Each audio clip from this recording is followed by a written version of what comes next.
guys, ayan, good morning, good afternoon, good evening sa lahat ng aking mga manunood yan kung saan man kayong lugar ngayon sa ating mundo. Ayan, good morning, good afternoon, good evening. Ayan guys, dito ako sa magandang tanawin dito sa may Mindanao. Ngayon guys, samahan nyo ako at ako'y mag-harvest ng aking upo. Ngayon guys, medyo malaki-laki na sila. Ngayon, harvestin na natin. Gaya yan, no? Nakita mo na yan guys. Ayan, kaya guys, samahan nyo ako at mag-harvest tayo ng upo. Dito lang yan sa Mindanao. Bago natin siya kukunin, ipapakita ko muna sa inyo lahat ang aking upo. Ayan. Ayan, upo number 1. Ayan.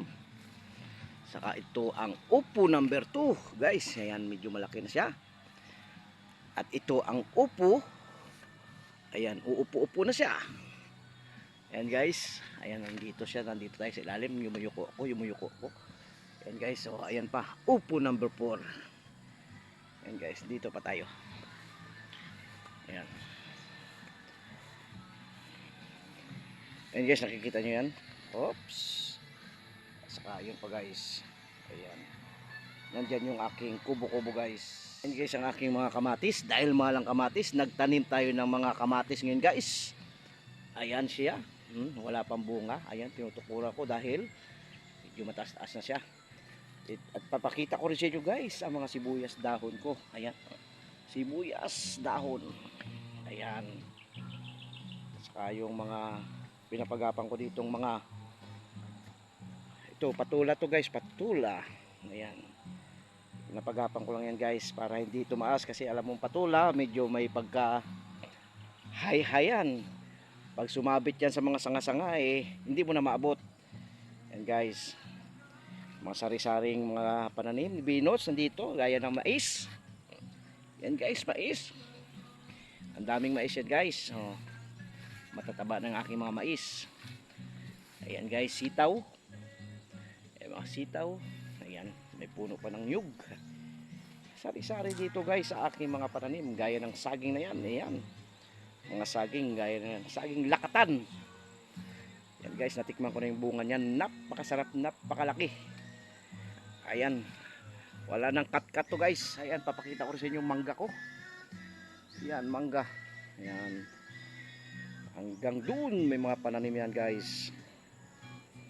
Ayan, nandyan ang aking tambayan. Dahil galing ako dun sa sampayan, nagsampay tayo dun dahil makulimlim. Ayan, dyan tinago natin yung ating mga damit. Ayan guys. Ayan, may mga maliliit pang upo. Baka sunod na araw, yan, 2 araw lang yan, malalaki na ulit yan. Ayan, may harvestin na naman tayo. Ayan. Oops.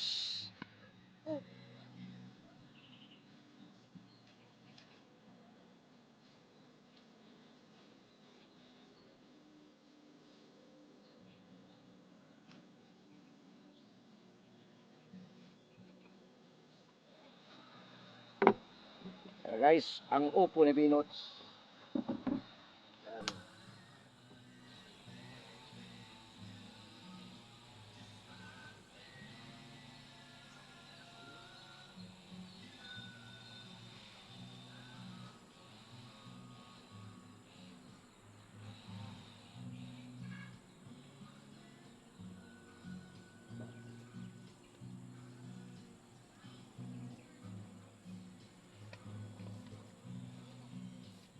Ba, medyo alanganin pa sa laki. Gaya nito, gusto ko rin kukunin, kaya medyo maliit pa siya. Yan, meron din dito. Yan, maliit pa masyado guys. Pag tinimbang ito, lugi tayo. Kaya maliliit pa ito. Maliliit pa. Ito guys, maliit pa guys. Yan, bukas na yan. Bukas pwede na yan harvestin o mamayang hapon, kasi lalaki na yan mamayang hapon guys. And guys, hanggang dito na lang, pinakita ko lang sa inyo ang aking mga pananim dito sa aking munting garden. Ngayon guys, abang-abang lang, kay marami tayong itatanim na mga gulay para naman may kikitain tayo sa araw-araw, gaya ng aking mga pananim dito, mga sibuyas. Lalo nito guys, ayan guys, ang pinagmamalaki kong jackfruit, langka.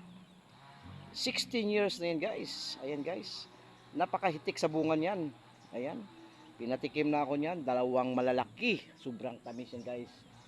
Ngayon guys, dahil nga hindi pa natin makuha lahat ng upo. Kaya guys, hanggang dito na lang. Don't forget to subscribe my YouTube channel. Ayan guys, may guava rin ako rito. Guava, apple guava. Binots TV. Thank you.